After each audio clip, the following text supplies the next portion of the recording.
தேர்தல் வாக்குறுதிகள் இன்னும் நிறைவேற்றணும்னு சொல்லியிருக்காரு சண்முகம், சிபிஎம் சண்முகம் சொல்லியிருக்காரு. அதை பற்றி கிட்டத்தட்ட 90 விழுக்காட்டுக்கு வாக்குறுதிகள் நிறைவேற்றப்பட்டுள்ளன என்று முதல்வர் கூறியிருக்கிறார்.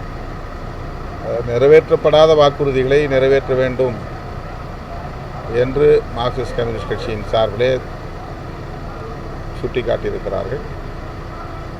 100 விழுக்காடு நிறைவேற வேண்டும் என்பது எல்லோருடைய எதிர்பார்ப்பு.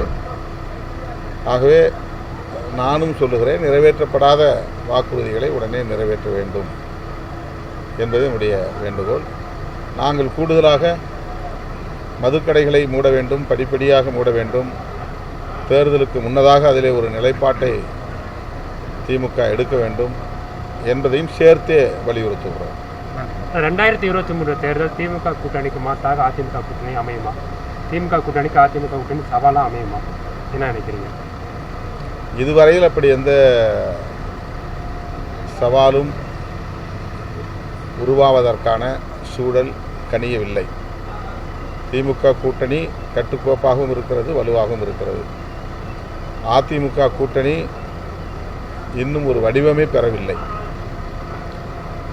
அவர்களை குறைத்து மதிப்பிடுவதாக கருத வேண்டியதில்லை. யதார்த்தமான உண்மை அதுதான். அமித்ஷா அவர்கள் ஒரு முறைக்கு இருமுறை வந்தார், கூட்டணி ஆட்சி அமைக்கப் போகிறோம் என்று சொன்னார். பாஜக எதிர்பார்த்ததைப் போல ஏற்கனவே கூட்டணியில் இருந்த கட்சிகளே அந்த கூட்டணியில் இணைவதற்கு தயக்கம் காட்டுகின்றன. குறிப்பாக தேமுதிக, பாமக ஆகிய கட்சிகளை சார்ந்த தலைவர்கள் அமித்ஷா அவர்களை மரியாதை நிமித்தமாக கூட போய் சந்திக்கவில்லை. ஆகவே அதிமுக, பாஜக ஆகிய 2 கட்சிகளை தவிர வேறு என்னென்ன கட்சிகள் அந்த கூட்டணியில் இருக்கின்றன என்பதே இன்னும் நம்மால் ஒரு முடிவுக்கு வர முடியவில்லை. இந்த சூழலில் அதிமுக, பாஜக ஆட்சியை கைப்பற்றும், கூட்டணி ஆட்சி அமைக்கும் என்றெல்லாம் சொல்லுவது ஒரு வகையான பில்டப் என்று தான் சொல்ல வேண்டியிருக்கிறது.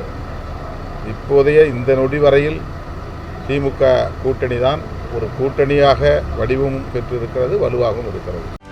செய்திகளை உடனுக்குடனும் துல்லியமாகவும் தெரிந்து கொள்ள சப்ஸ்கிரைப் பண்ணுங்க.